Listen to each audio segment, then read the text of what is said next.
तुम्हारे जैसे लोगों के लिए करती हूँ। हाँ, तुम्हारी गालियाँ सुनने के लिए करती हूँ, गालियाँ सुनने के लिए करती हूँ क्या? हमें सम्मान से जीने का अधिकार नहीं है। हराम जाने, तुम लोगों को जीने का अधिकार नहीं, तुम लोगों को।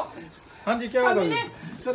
मैं तो जो काम का नोट कर लिए, जो भी काम का बहन जी ने इन्हें क्या शेड बनाने के लिए, मैंने शेड बनाने के नोट कर ली। मैं सेक्रेटरी मार्केट में बैठी हुई, रिपोर्ट लिखो इसके खिलाफ। जो भी काम का मेरे सारे काम सर, शेड बनाने के लिए काम मैंने शेड बन जाएगा जी, जो भी है। इसने गलत भाषा इस्तेमाल की नहीं जी, और मेरे साथ इतनी बदतमीजी से बात की है। मैंने बात बहन जी, मैं तो यहाँ बैठ के आपने कहा दफ्तर में गए थे बहन जी का। रिपोर्ट लिखो। है? नहीं, मैं काम कर रही हूँ बाहर निकल के। सर क्या समझ रखा आपने मुझे? बहन जी, पता है आपको तो जितने थप्पड़ मारे जाए उतने कम है। मेरे ऐसा समझ करना। चाल लीकडे उसने पढ़ना कैसे कही आपने ये बात? कैसे कही आपने ये बात?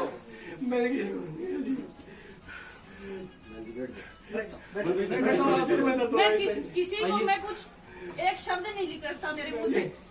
मारना तो दूर की बात। हमारी लड़की समान है। मैं तो सर आपके नहीं, आपके घर में माँ बहन नहीं है। आपके घर में मैं मिला ही आप बोले जा रहे मैडम भी है, हमारी रिश्तेदार भी है, रिश्तेदार भी है। मैं तो अभी आपके हमें आप जी गए, मैं काम नोट कर रहा हूँ। इतनी ये सर जो भी काम किए मैं नोट कर रहा हूँ। क्या सोच के आपने ये शब्द बोले?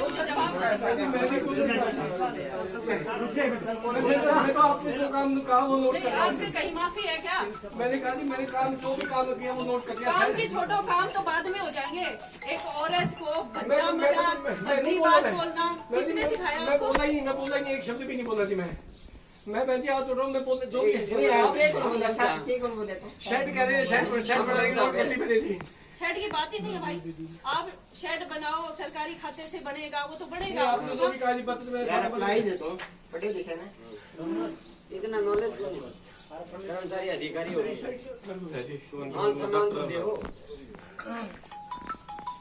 बुलाओ उसको एक बार, थाना इंचार्ज को बुलाओ, कंप्लेंट करनी है।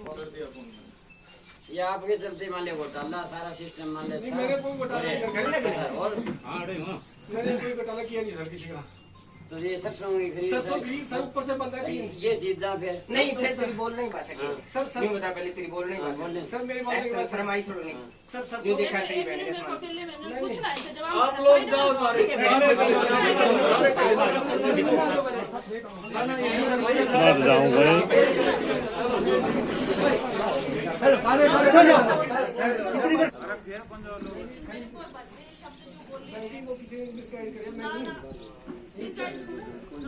मैं आपको जानता है किसी के बारे में बगैर जाने कोई किसी के बारे में कैसे करना है, आप भी बताओ। मामला है जो आज आपके साथ घटना घटी है? सर सुबह 10:03 पर सुरेश जी, हमारे ऑक्शन रिकॉर्डर हैं, उनका फ़ोन आया कि सोनाली मैडम जी आई हुई हैं जो आदमपुर से चुनाव लड़ा है, अपने ऑफिस में आए हैं किसी काम के लिए। तो मैंने कहा मैं सब्जी मंडी से आया, मैं 3 मिनट में आ जाऊँगा, 4 मिनट में आप मेरे को ले जाओ स्कूटी पे। मैं सुरेश जी के साथ सीधा ऑफिस आया। यहाँ अपने असिस्टेंट सेक्रेटरी श्री भारत जी और जयपाल जी मंडी सुपरवाइजर उनको प्रोक्योरमेंट के बारे में सारी बातें बताने लग रहे थे। मैंने उनको सुरेश जी को कहा था चाय पानी मंगवा देना मैडम जी के लिए। मैडम जी ने चाय पानी पी ली। फिर हमने आधा पौना घंटा बैठे सारी प्रोक्योरमेंट के बारे में मैडम को खुलकर बताया कि इस तरह प्रोक्योरमेंट हो रही है, ये दिक्कत है, ये सही हो रहा है सारा। तो हमने ये भी बताया कि सब्जी मंडियों में हमने कैसे काम किया, पूरी विस्तार से बात हुई। पौना घंटा 2 बार चाय पी, बहुत ही बढ़िया वातावरण रहा सर। तो उन्होंने कहा कि आदमपुर में चने की खरीद क्यों नहीं कर रहे? मैं क्या आदमपुर में चने की खरीद एजेंसी मना कर रही है, हैफर्ड ने बाड़सबंद सब यार्ड में खरीद क्यों नहीं कर रहे चने की? बाड़सबंद में हैफर्ड ने खरीद करनी है, मैंने खरीद नहीं करनी, मैंने अपनी तैयारी पूरी कर रखी है मैम। तो उन्होंने क्यों रिजेक्ट कर दी हैफर्ड ने? मैंने कहा कि शेड नहीं है। उन्होंने कहा कि शेड की वजह से वहाँ चना भीग जाएगा, इसलिए हम खरीद नहीं करेंगे। एजेंसी ने लिख के दे दिया है, एजेंसी का काम है जी, हमने अपनी तरफ से पूरी तैयारी कर रखी है। बोली बाड़सबंद में और भी समस्याएं हैं, आप चलोगे मंडी में? मैं कहा मैं चल पड़ता हूँ। मैं जैसे ही यहाँ गेट के बाहर सर सामने गया तो 6-7 लड़के और खड़े थे, यंग से लड़के 20-21 साल के। तो मैंने सोचा नॉर्मली इनको मिलने आए होंगे कोई, मेरे पेट पाप नहीं था कुछ भी, ना मेरे मन में बहम था कोई। मैं अपने असिस्टेंट सेक्रेटरी साहब की गाड़ी में, अपने मंडी सुपरवाइजर साहब भी, हम सारे यहाँ से निकल लिए। मैडम ही उनके पास खड़ी रही। तो हमने आगे जाके फ़ोन किया, मैम जी हम चल पड़े हैं। बोले कोई बात नहीं चलो। इन्होंने फ़ोन किया, उनके साथ 2 वकील साहब थे। हम वहाँ पहुँचे तो मैडम जी 25-30 मिनट बाद हमारे ऑफिस में वहाँ पहुँचते हैं बाड़सबंद। हम बाड़सबंद में एक आरती के पास बैठ गए, वहाँ मैडम जी आ गई। तो मैडम के साथ 4 गाड़ियाँ और थी जी, वहाँ 5वीं गाड़ी मैडम की थी, 4 गाड़ियाँ और थी। रास्ते में इन्होंने 25 मिनट लेट पहुँचे तो उन्होंने किसी को बुलाया होगा, हमें नहीं पता किसको बुलाया किसको नहीं, 5 गाड़ियाँ वहाँ तक हो गई थी।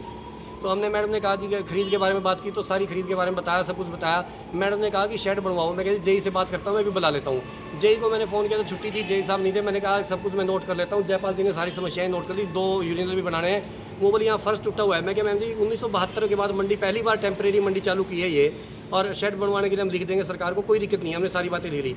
तो मैडम जी एक बोली एक तरफ आओ आप, उनके साथ 2 आदमी और थे, बोले शेड की तरफ आओ। जहाँ 10-15 कदम हम गए तो वो बोले सब पीछे हट जाओ और अकेले बात करेंगे मैडम इनसे। तो मैंने फर्श के बारे में बताने लगा। उन्होंने कहा कि मेरी तरफ मुँह करके बात करो। मैंने मैडम की तरफ जैसे देखा मैम जी इसी तरह फर्श बनवा देंगे। तो उन्होंने कहा कि आप मेरे को जानते हो। मैं कहा जी आदमपुर से चुनाव लड़ा है, मेरे को बताया था आपने, मैंने सारी बातें नोट कर ली, कोई दिक्कत नहीं है जी, सारे काम करवा देंगे। बोले आपने चुनाव में मेरी खिलाफत क्यों की आदमपुर में? मेरी कोई रिश्तेदारी नहीं है, मैं प्रेस मीडिया के सामने कह रहा हूँ, आदमपुर में मेरी कोई रिश्तेदारी नहीं है। मैं आदमपुर के विधानसभा चुनाव में कैसे जाऊँगा? मेरे को ये भी, मैंने कहा मैडम जी आपको किसी ने मिसगाइड किया, चुनाव के बाद इतने दिनों बाद आप ये ब्लेम लगा रहे हो। तो उन्होंने कहा थप्पड़ मारा मेरे को कि गाड़ी दे रहे हो आप मेरे को। मैंने कहा गाड़ी नहीं थी मैम। मैं थप्पड़ लगते ही चारों तरफ से 7-8 लड़कों ने मेरे को मारना पीटना शुरू कर दिया, बेशुमार। मैं बिल्कुल निडर होकर खड़ा था। मैं गिर गया अनफान में, फिर मैं वहाँ से भागा, एकदम उसी दुकान में भागा। दुकानदार को कहा यार बचाओ, मैंने तो कुछ कहा ही नहीं। दुकानदार ने भी कहा इसको कि ना ही कहा मैडम ये गलत कर रहे हो आप, कि क्या हो गया ये क्या हो रहा है। तो सर वहाँ मैडम जी खड़ी हो गए, गुंडे वो चारों तरफ दूर खड़े हो गए, और इन मैडम के साथ 2 आदमी थे, उन्होंने वीडियो बनानी शुरू कर दिया। चप्पल से मेरे को मारना शुरू कर दिया अकेले। बोली मेरे को गाड़ी क्यों दी? मैं क्या मैडम जी मैं उस वीडियो में भी कह रहा हूँ कि मैंने कोई गाड़ी नहीं दी मैम जी, मैंने आपके सारे काम थे जो नोट कर लिए हैं सारे के सारे। और फिर ये वो इधर थाने की तरफ आ गए। पुलिस को फ़ोन करते, पुलिस वहाँ पहुँच गई, पुलिस ने मेरे को छुटवा लिया, मेरे को जिप्सी में बिठाया, मैं थाने की तरफ आ गया। थाने के बाहर मैडम मेरे को बाहर ले गई। मैडम ने यदि मैंने कोई गलत काम किया था तो थाने में FIR दर्ज करवाती। मैडम मेरे को बाहर ले जाके उन्हीं गुंडों के द्वारा एकदम बोलिए आप लिख के दो कि माफ़ीनामा लिखो। तो उन गुंडों वाले तो गोली मारेंगे, मेरा पसीना आया जी एकदम। मैंने वहाँ एकदम लिख के दे दिया कि मैं उन्होंने लिखवाया कि 2 बार अपने आप कटवाया। तो लिखवाया बाढ़ संबंध मंडी में मैंने जो आज बदतमीजी की है उसके लिए मैं माफ़ी मांगता हूँ। मैंने लिख कर दे दिया। मैं कहा ठीक है जी तो छोड़ दो मेरे को। मैं सोचा अंदर थाने में जाकर घुस जाऊँ किसी तरह। मैं थाने से बाहर बुला लिया था मेरे को। फिर मैडम बोली मैं तेरे को कुछ नहीं कहूँगी, ये बात किसी को बतानी नहीं। फिर बोली अभी तूने हाई कोर्ट में स्टे ले रखा ना, अपना ट्रांसफ़र का स्टे वापस ले ले यार, तू दफ़ा हो जाए यहाँ से। मैं कहा ठीक है जी। मैं घबरा गया। फिर उन्होंने कहा कि दोबारा 5 मिनट बाद फिर वो वापस बुलाया मेरे को दोबारा वहीं, और ये कहा कि आपके स्टाफ वाले जो आदमी थे उनके और साइन कराओ इस पर जो आपने लिख दिया है। मेरे साइन करवाए। फिर मैडम के सामने मैं खड़ा होगा। उन्होंने एक आदमी जो उनके साथ गंजा सा था, जो वकील जो सुबह यहाँ भी था, उसने कहा कि वीडियो बनाता हूँ, अब मैडम के सामने हाथ जोड़ के कहो माफ़ी मांगे। भाई मैं बंदूक की होकर जब सब कुछ करता हूँ, जब एक आदमी फंस रहा हो तो मैंने हाथ जोड़ के कहा माफ़ी मांगता हूँ मैं। उसके बाद मैं बचा के अपना बचाव करके थाने में चला गया। थाने वालों ने मेरे को रोटी खिलाई। थाने वालों ने मेरे को कहा हम आपके साथ हैं, हमारे को सच्चाई पता लगी है, आप सही हो बिल्कुल, मंडी से हमने पता कर लिया है। आम आदमी सारे गांव के आदमी वहाँ से आने शुरू हो गए बार्स बंद के कि हम आपके साथ हैं। मगर अब सरकार के दबाव में, सोनाली मैडम के दबाव में आके नहीं खुल के नहीं आते, हम सबके साथ हैं सारे आदमी। वहाँ से सारे कर्मचारी यूनियन, सारे प्रेस के साथियों, दिल्ली से सब जगह से फ़ोन आए कि हम आपके साथ हैं, आप घबराओ मत। मेरे को ये था कि जान में मारने की धमकी देकर गई थी वो, मेरे को रास्ते में ना मरवा दे। तो मैं थाने से निकला नहीं अब तक, जब तक बड़े सारे साथी वहाँ पहुँच गए तो मैं उनके साथ आया हूँ। मैं तो आपने पुलिस को शिकायत दी, क्या कहा? मैंने पुलिस में सारी यही लिखित में जो आपको बताया, सारी यही लिखित में पुलिस को शिकायत दे दी है। और पुलिस डिपार्टमेंट ने कहा कि हम कार्रवाई करेंगे। एसपी साहब ने वायदा किया कि कार्रवाई करेंगे, कोई टेंशन नहीं, आप घबराओ मत, आप ऑफिस में जाओ। मैं कहते मेरे को मार ना दें, बोले आप टेंशन मत लो कोई भी किसी किस्म की। जब वीडियो में चप्पल मारने का जो वीडियो वायरल हुआ उसमें पुलिस के अधिकारी भी सामने खड़ी दिखाई दे रहे सर उसी वक्त आए थे वो, जब दोबारा पहले तो मेरे गुंडों ने वहाँ, मैं कहता रहा हूँ शेड की जगह कुट्टा था।